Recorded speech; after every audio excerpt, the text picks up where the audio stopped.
Morning everyone.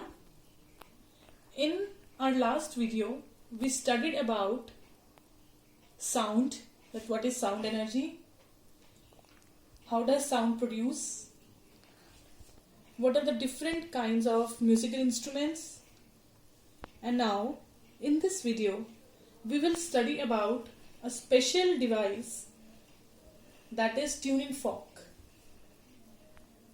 What is tuning fork? It is a special U-shaped instrument.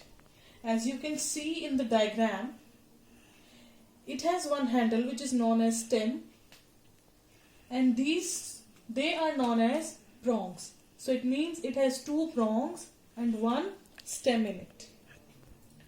It is a special device used to show how a vibrating object produces sound.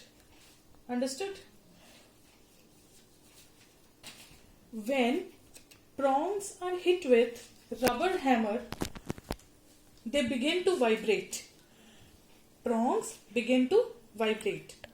The back and forth vibrations, back and forth means like this. Back and forth vibrations of the prongs produce sound of a single frequency. This single frequency, or we can say frequency, depends on the dimensions of the tuning fork. To show that a vibrating tuning fork produces sound, I am sending you one link. Please watch that video so that this topic can be more clearer to you. Thank you.